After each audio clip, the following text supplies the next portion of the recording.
In 1582, a Zen master sat perfectly still as his temple burned down around him. His last words were, "There is no need to seek a cool spot away from the fire. Extinguish the mind, and fire itself is cool."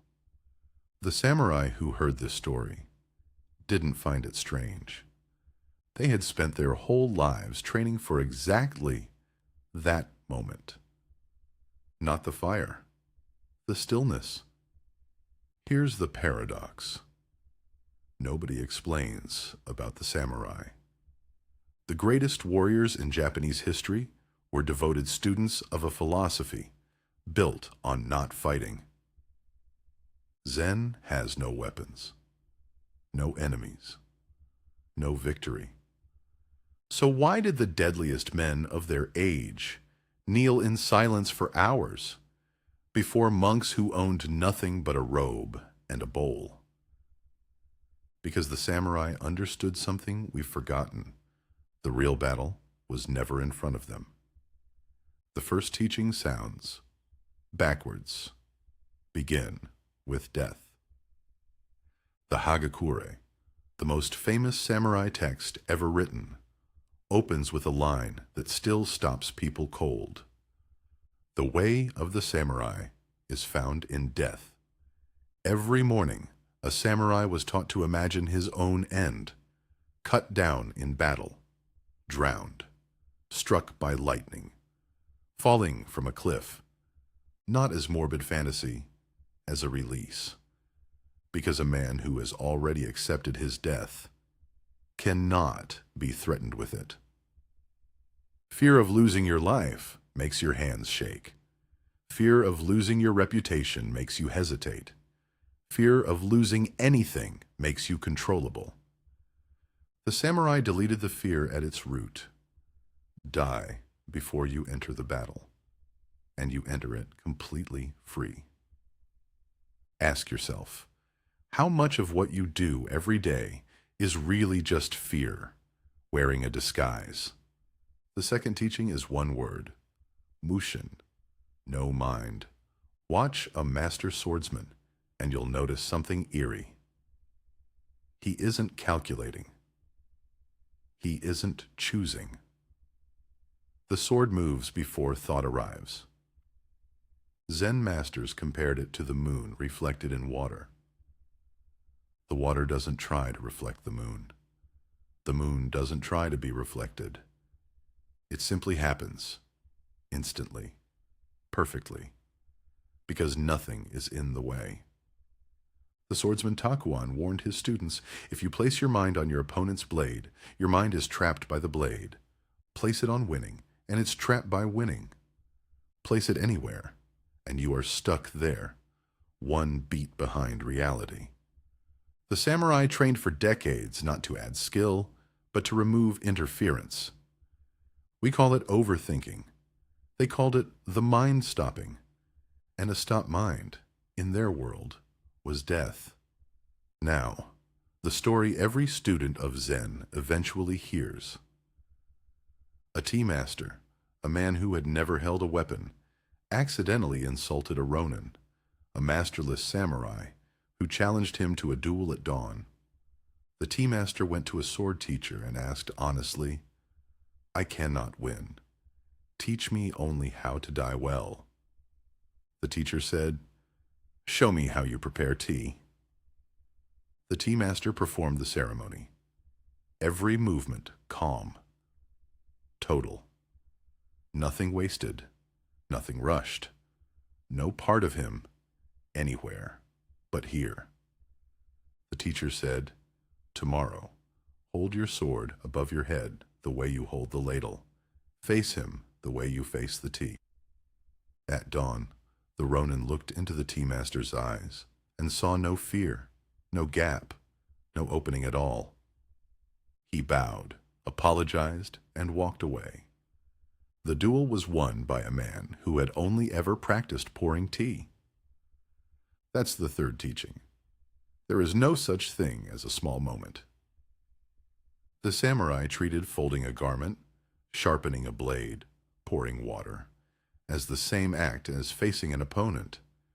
Because how you do one thing is how your mind does everything.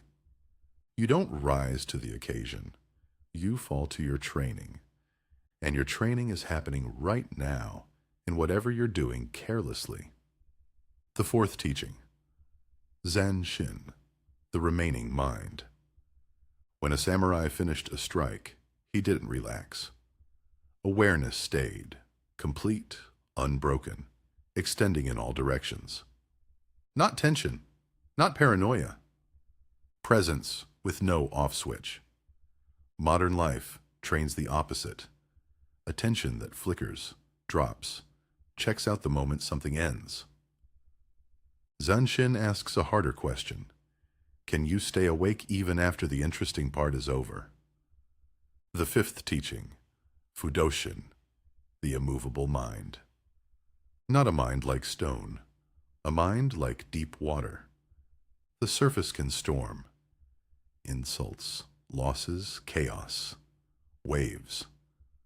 But the depth doesn't move. The samurai Tsukahara Bokuden was once challenged by a loud young warrior who bragged about his style. Bokuden replied that his own school was the style of no sword. The young man demanded a duel. Bokuden suggested a small island, away from onlookers. The challenger leapt from the boat first, drew his blade, ready. Bokuden calmly pushed the boat back from the shore and rowed away, leaving him stranded. He called back across the water. This is my no-sword school, defeating the enemy, without drawing, without fighting, without hate. The immovable mind doesn't need to win the way you expect it to. All of these point at one root teaching. Hold everything. Cling to nothing. The cherry blossom was the samurai's chosen symbol, not the oak, not the mountain. A flower that blooms at full brilliance for a few days and falls at its peak without gripping the branch. They chose it on purpose. Life is not diminished by being brief. It is sharpened by it. You will probably never hold a sword, but you wake up every day onto a battlefield the samurai would recognize instantly. 1,000 things pulling your mind. Fear dressed up as prudence. Distraction dressed up as rest. A life that can end without notice, and mostly does. One inattentive day at a time. The opponent is the same one it has always been. It's just wearing your face now. So the samurai leave you their 5 gifts. Accept death, and fear loses its grip. Empty the mind, and action becomes clean. Treat every small act as the whole of your life, because it is. Remain aware after the moment passes, and let the depth of you stay still, no matter the surface. The fire will come either way. The only question the samurai ever asked is whether you'll be still when it does.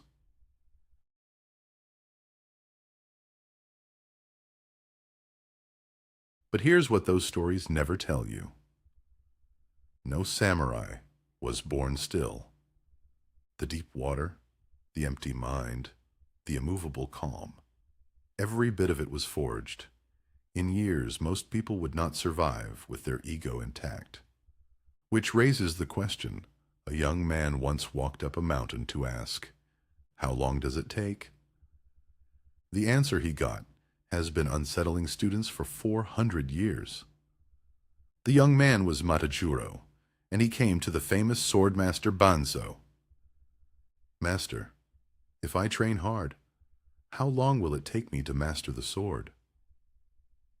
10 years, said Banzo. "My father is old. I must learn faster. What if I train day and night with everything I have?" Banzo considered this.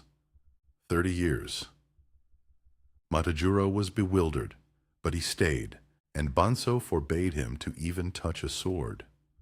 For 3 years, Matajuro only cooked, cleaned, and carried water. Then one morning, while he stirred the rice, Banzo struck him from behind with a wooden sword.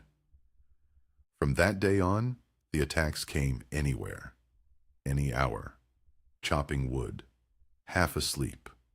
Within a few years, Matajuro's awareness had no gaps left for an attack to enter, and he became the finest swordsman of his generation without a single formal lesson.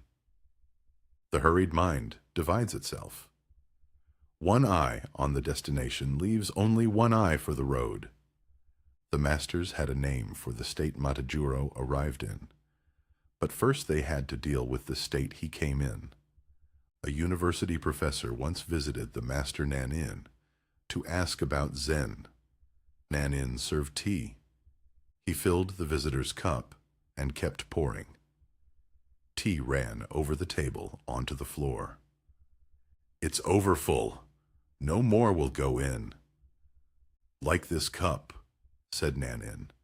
"You are full of your own opinions. How can I show you Zen unless you first empty your cup?" Here's the historical fact most people miss. When Zen arrived in Japan in the 12th century, it was the warriors, not the scholars, who seized on it. Because Zen offered no scriptures to memorize, no salvation in some distant lifetime, only practice, direct, brutal, immediate, results you could test with your life. The training was called Zazen. Sit, spine straight. Count your breaths, 1 to 10. When the mind wanders, and it will, begin again at 1. That's it. That's the whole secret weapon of the samurai class. Try it tonight and see how far you get before your mind bolts. Most people don't reach 4. For advanced students, the masters kept a stranger tool. Questions with no answer. What is the sound of one hand clapping? What was your face before your parents were born? The point was never to answer. The point was to exhaust the thinking mind, to let it chase its own tail until it collapsed. Because what's left when thinking gives up is exactly the no mind the swordsman needed.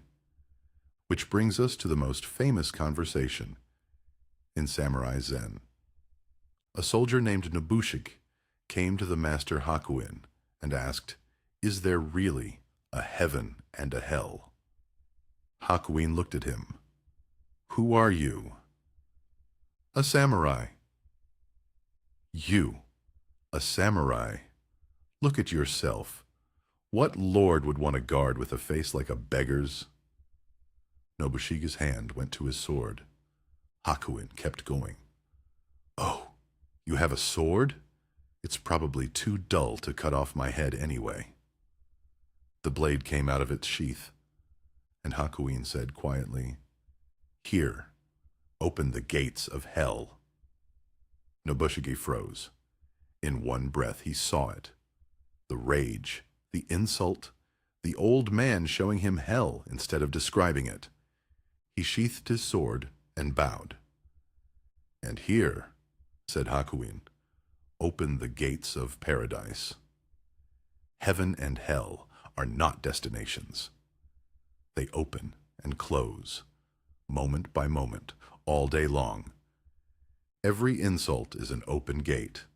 Every provocation, every red notification, every idiot in traffic. Anger is a fire you walk into voluntarily. And there is always a half second between the spark and the flame where the choice is still yours. The entire samurai art of the mind lives inside that half second, and their tool for finding it was embarrassingly simple. One breath. In Zen archery, the shot is released on the exhale. One breath, one arrow. Swordsmen timed cuts the same way. Not because breathing is mystical, because a long, slow exhale is the fastest signal a human can send his own body that there is no emergency. This was battlefield technology. It just happens to work exactly as well on a Tuesday. One more story, the one that catches everyone. Two monks on a journey came to a flooded river, where a young woman in fine silk stood stranded. The older monk picked her up without a word, carried her across, set her down, and walked on. The younger monk was scandalized. Monks were forbidden to touch women. He stewed on it for hours before he finally exploded. "How could you carry that woman?" The old monk smiled. "I put her down at the river. Why are you still carrying her?" "Be honest. Count what you're still carrying." The grudge from years ago. The embarrassment that still makes you wince. The argument you keep winning in the shower. The event weighs nothing anymore. It doesn't even exist. The grip is all that's left. The samurai, who could afford exactly 0 extra weight in their minds, learned to set things down at the river. When a Zen master wanted to show his understanding, he didn't write an essay. He picked up a brush and drew a single circle, the ensō, in one stroke, one breath, no correction allowed. It always comes out slightly imperfect. That's the point. Finished and flawed at the same time, like a life. The Japanese have a phrase for a related idea. Ichi-go, ichi-e. One time, one meeting. This moment, exactly as it is, happens once and never again. Tea houses were built with doorways so low that everyone, even a samurai, had to bow to enter, leaving his swords outside. For one bowl of tea, there were no ranks. Just two people who would never share this exact moment twice. Every thread of this comes together in one man. Miyamoto Musashi, 61 duels undefeated, the most feared swordsman who ever lived. For his duel with the master Sasaki Kojiro on Ganryu Island, Musashi arrived hours late, infuriatingly calm, and instead of steel, he carried a wooden sword he'd carved from a spare oar during the boat ride over. Kojiro, enraged, drew his blade and hurled his scabbard into the sea. Musashi smiled. "You've already lost." No man who expected to live would throw away his scabbard. Musashi won that duel with a single strike. And then, at the height of his fame, the strangest move of all. He walked away. He spent his final years in a mountain cave, painting ink-wash art and writing down what 61 duels had actually taught him. His last book reads less like a war manual and more like a monk's diary. Accept everything just the way it is. Do not regret what you have done. Never let yourself be saddened by a separation. The deadliest man in Japan spent his last strength on a brush, not a blade. Because that's the final secret hiding in all of these stories. Mastery is not addition. It's subtraction. Madajuro subtracted his hurry. Nobushige subtracted his rage. The old monk subtracted the woman at the river. Musashi, at the end, subtracted the sword itself. Zen has a saying for it. The sculptor doesn't add the statue to the stone. He removes everything that isn't the statue. You are not unfinished. You are buried. So, back to the young man on the mountain and his question. How long does it take?